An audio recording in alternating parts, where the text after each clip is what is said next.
दिल्ली में G20 summit के आयोजन के एक हफ्ते बाद यानी 18 से 22 सितंबर तक केंद्र सरकार ने संसद का विशेष सत्र बुलाया है। पूरे देश में जहां इसकी चर्चा थी कि इस सत्र का एजेंडा क्या होगा, किन मुद्दों पर चर्चा होगी, इस सत्र को लेकर पहले से ही जहां INDIA अलायंस खफा थी यानी इंडिया अलायंस खफा थी, वहीं इसी बीच सरकार ने एक ऐसा ऐलान कर दिया है जिससे सिर्फ विपक्ष ही नहीं पूरे देश में खलबली मच गई है। दरअसल सरकार ने वन नेशन वन इलेक्शन का ऐलान कर दिया है।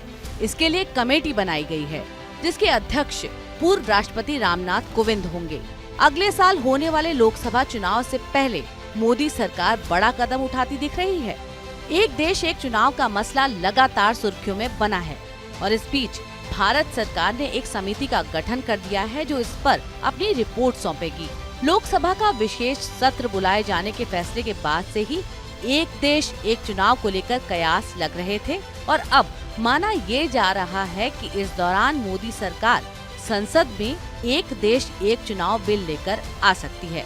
संसद का विशेष सत्र बुलाने के इस फैसले से विपक्ष भड़क गया है, लेकिन ये एक देश एक चुनाव यानी वन नेशन वन इलेक्शन है क्या?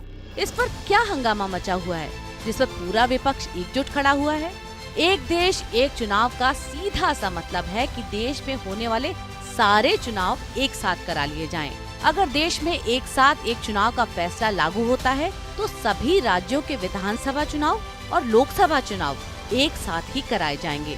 प्रधानमंत्री नरेंद्र मोदी कई मौकों पर इसके पक्ष में जोर शोर से आवाज उठा चुके हैं और अब देश में इसको लेकर माहौल बनाया जा रहा है। कुछ वक्त पहले ही लॉ कमीशन ने एक देश एक चुनाव पर आम लोगों की राय भी मांगी थी। प्रधानमंत्री नरेंद्र मोदी ने संसद में भी इस बात का जिक्र किया था कि किसी को भी एक सिरे से एक देश एक चुनाव के मसले को नकारना नहीं चाहिए और इस पर विस्तृत चर्चा होनी चाहिए। प्रधानमंत्री नरेंद्र मोदी ने देश का वक्त, खर्च और विकास की गति को तेज करने के लिए एक देश एक चुनाव को इस वक्त की जरूरत बताया था और कहा था कि हमें इस ओर कदम बढ़ा लेने चाहिए। लेकिन अब सीधा सा सवाल ये है कि इस one nation one election bill को लागू करने से नफा नुकसान क्या होगा? एक देश एक चुनाव की वकालत खुद प्रधानमंत्री नरेंद्र मोदी कर चुके हैं। इस बिल के समर्थन के पीछे सबसे बड़ा तर्क यही दिया जा रहा है कि इससे चुनाव में खर्च जो हो रहा है उसके करोड़ों रुपए बचाए जा सकते हैं। एक देश एक चुनाव के समर्थन के पीछे एक तर्क ये भी है कि भारत जैसे विशाल देश में हर साल कहीं न कहीं चुनाव होते रहते हैं।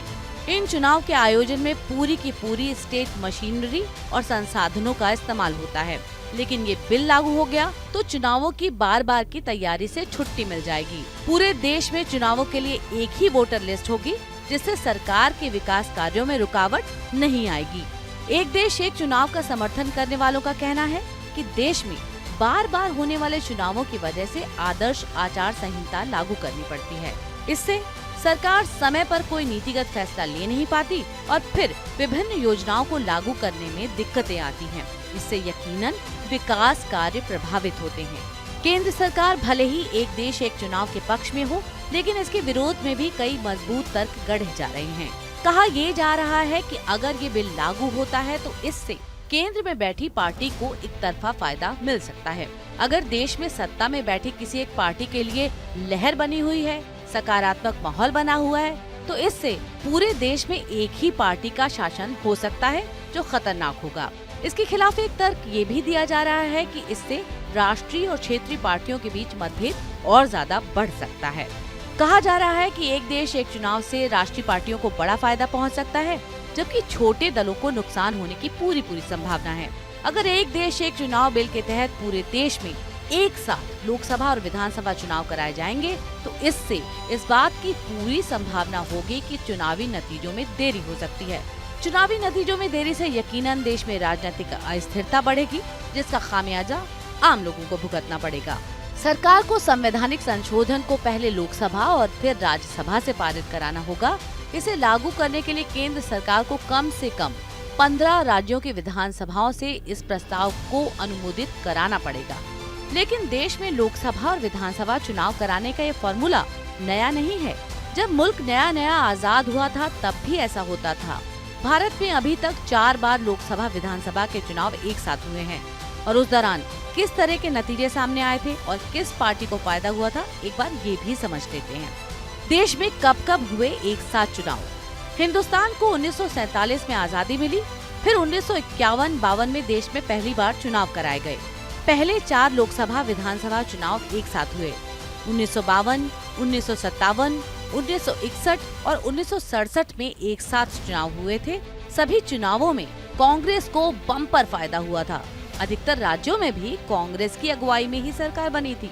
देश में एक साथ चुनाव कराए जाने का ये सिलसिला 1967 के बाद ही टूट गया, जिसकी शुरुआत उत्तर प्रदेश से हुई, जहां विधानसभा चुनाव में किसी एक पार्टी को बहुमत नहीं मिला और गठबंधन की सरकार बनी।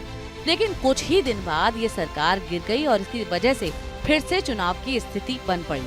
इसके अलावा 1971 में भी समय से पहले लोकसभा चुनाव हो गए।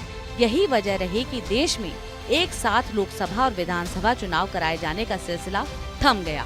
पिछले आम चुनाव के दौरान चुनाव आयोग ने कहा था कि 2019 में पूरे देश में एक साथ चुनाव कराना संभव नहीं है, क्योंकि इसके लिए कई कानूनी प्रक्रियाएं हैं जिन्हें सरकार को पूरा करना पड़ेगा। हालांकि साल 2020 में कोरोना महामारी की वजह से ये मुद्दा फिर से शांत हो गया। एक देश एक चुनाव पर अभी ताज़ा अपडेट क्या है? साल 2023 में 5 राज्यों में विधानसभा चुनाव होने हैं। मार्च-अप्रैल 2024 में लोकसभा चुनाव होंगे। फिर 2024 में ही आधा दर्जन राज्यों में विधानसभा चुनाव होंगे। मोदी सरकार ने संसद का विशेष सत्र बुलाया है, जिसमें एक देश एक चुनाव बिल पेश किया जा सकता है। इस बिल पर चर्चा और इसे पास कराने की कोशिश की जाएगी। भारत सरकार द्वारा एक कमेटी का गठन किया गया है, जिसकी अध्यक्षता पूर्व राष्ट्रपति रामनाथ कोविंद करेंगे। ये कमेटी 3 हफ्तों में अपनी रिपोर्ट साझा करेगी। सरकार उसके बाद एक देश एक चुनाव पर फैसला लेगी। वीडियो आपको कैसा लगा हमें कमेंट सेक्शन में जरूर बताएं और इस वीडियो को लाइक और शेयर जरूर करें। ऐसी और भी वीडियोस के लिए TV9 भारतवर्ष को सब्सक्राइब करें।